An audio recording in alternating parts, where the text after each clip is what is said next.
I've been with the Defense Logistics Agency since March of 1992, and that was when the Naval Supply Center split and the physical distribution part went with DLA, and the Navy stayed and became the FISC.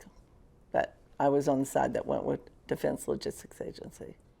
I've been secretary to division directors, and in that, supporting the employees that work there, ordering supplies, doing travel orders.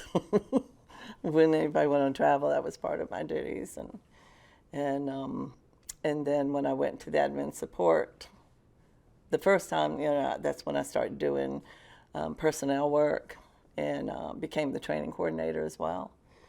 And then duties changed. They changed the job, and it was a higher grade, and so then I went to another department, and but then later got promoted back.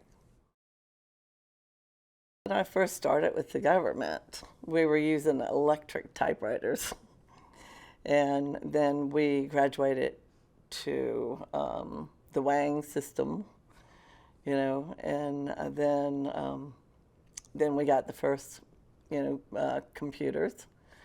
And each change, of course, made things much better for me and more efficient. I made mistakes. You just hit the backspace, and you could fix it. So, it's changed. Of course, now we're using the zero clients, and to me, it's almost feeling like we're back to the WANG system because there's no storage, with it. Katrina was the first thing I remember. Although I know there was other things, but Katrina, when it hit New Orleans, and there was so much devastation and people at homes, and DLA sent MREs, I know, and water, gallons of water, bottles of water, and we also sent tents and people to set them up so people could have somewhere to sleep, sleeping bags too. And then another thing I remember was Haiti, when they had the earthquake back in 2010, and there was over 300,000 people without a place to live, without a roof over their head.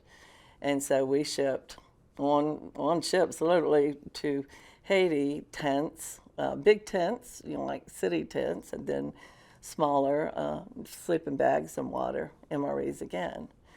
And then not long ago, when the Comfort went to New York, we loaded the Comfort out here in Norfolk with supplies, medical supplies, water again, because they were in need of a lot of things like that.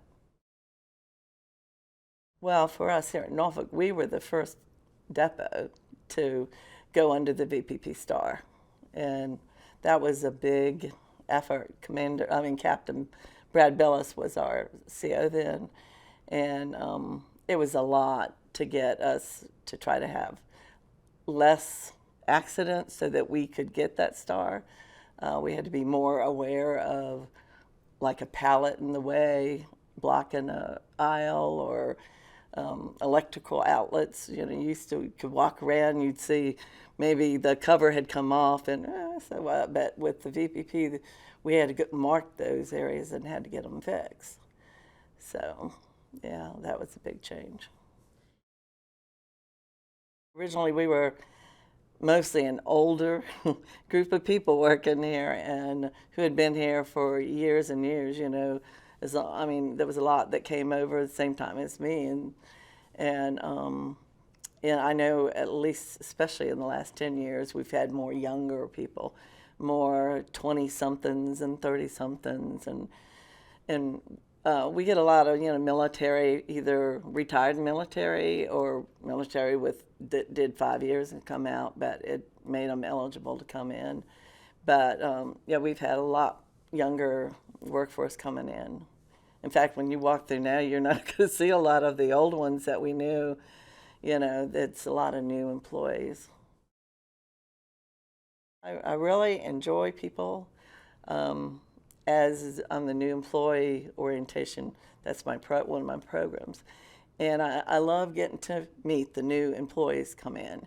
And I try to get them started with a positive with DLA. And I tell them in the orientation about, the DLA maritime, land and maritime, about aviation, and of course I accentuate where I work right now too, but because I want them to know it's a big organization with a lot of different